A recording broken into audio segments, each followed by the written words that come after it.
Go. Let's put our hands together for Kristi Pursell.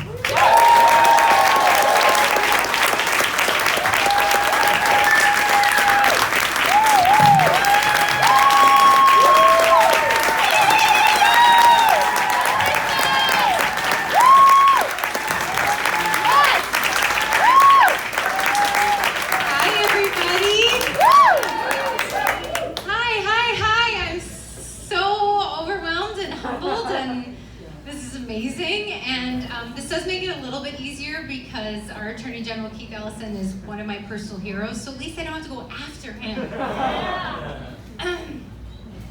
Okay, forgive me, I'm not a practiced pastor like Representative Lippert before me, so I'm gonna just rely on a few notes here.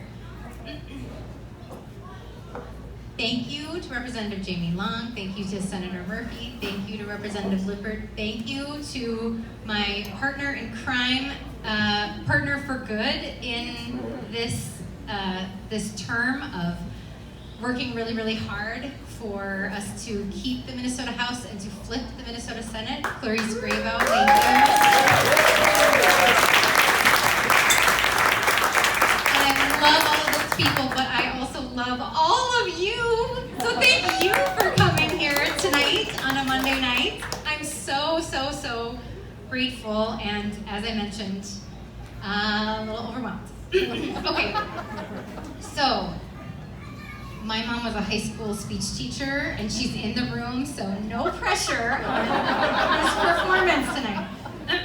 Okay, well, I'm going to start with a little bit of an introduction about who I am, and then I'm going to talk about why I'm up here tonight.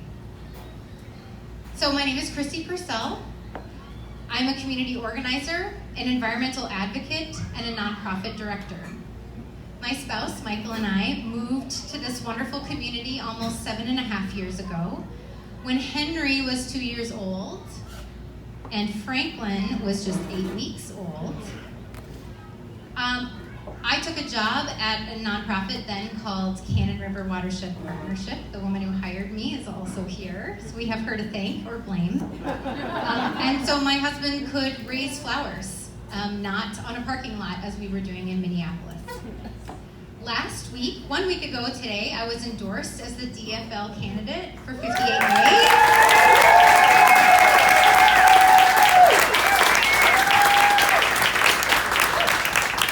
Thank you for all of you who are part of our local democracy to make that happen. And tonight, I'm standing here in front of you as a hopeful House candidate. This November, what is on the ballot comes down to the fundamental question of what kind of politics do we believe in? I'm running for office because I reject the politics of cynicism and apathy that is raging all around us. This kind of politics tells us that we're too late on climate change, that everyone should be left to fend for themselves, and bodily autonomy can and will be legislated away, and that no one's paying attention, and there's nothing we can do about it. I don't believe that for 1 second.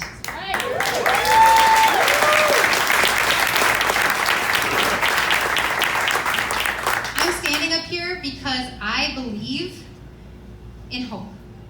I believe in a politics that is us, and I believe in running a different kind of campaign.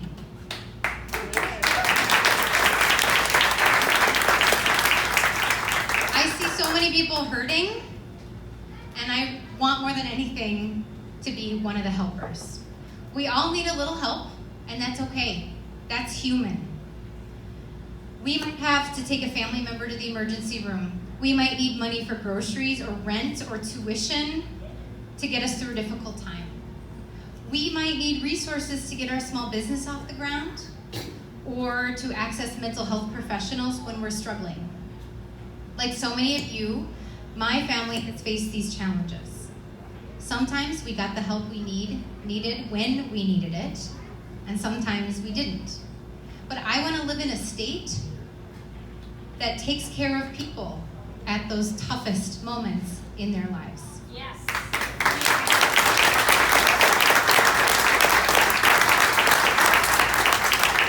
I want to live in a state where you don't have to avoid going to the doctor because you're worried about it bankrupting you, where you don't have to pass up a job because you're afraid your kids will lose their health insurance, where you don't have to choose between buying groceries and paying rent, where you can trust your kids will be safe inside their school buildings, receiving a high-quality education when you send them off to school in the morning.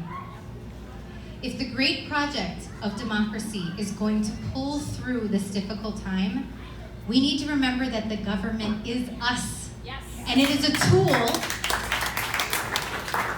and that tool is exactly as useful as we decide we want it to be.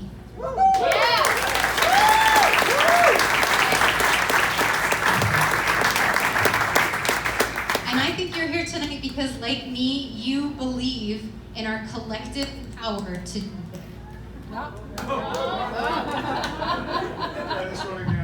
going to say that again because I think you, like me, believe in our collective power to do good.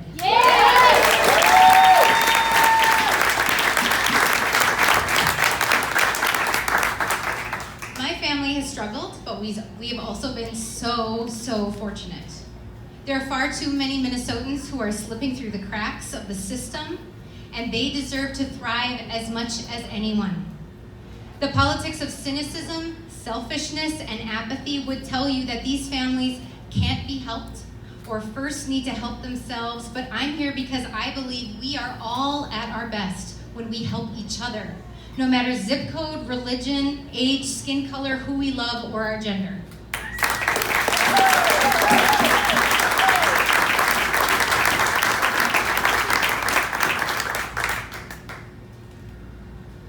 When I look around this room, I see hope.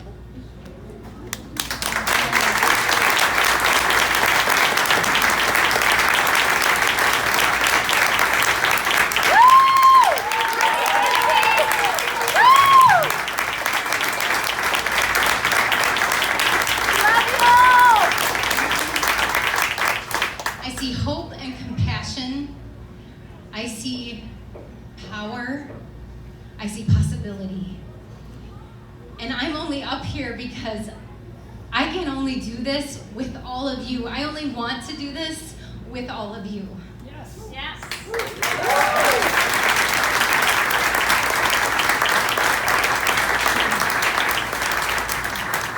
I see a future where we fully fund our public schools, where there's clean drinking water for everyone, and where there's safe, affordable housing for all of our neighbors.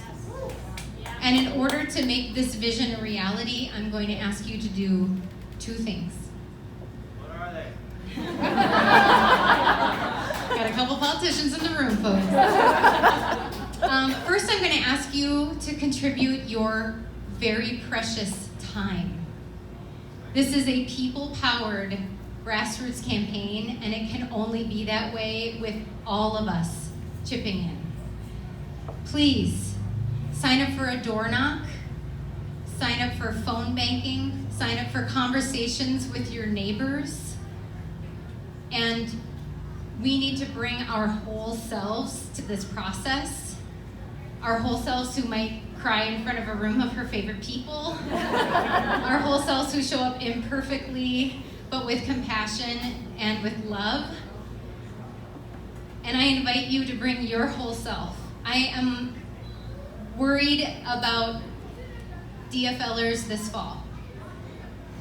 And I know that we can take control of our own narrative with our excellent, amazing, inspiring people that we have in the room today and that we have up in St. Paul, and the new folks who are going to get up there and continue the work that's already been done. So please contribute your time to our campaign that is so crucial.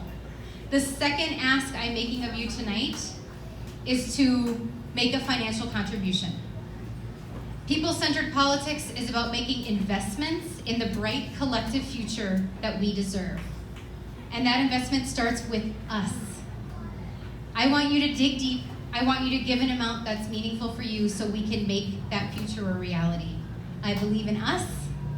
I believe in the politics of compassion. And I believe that we will win.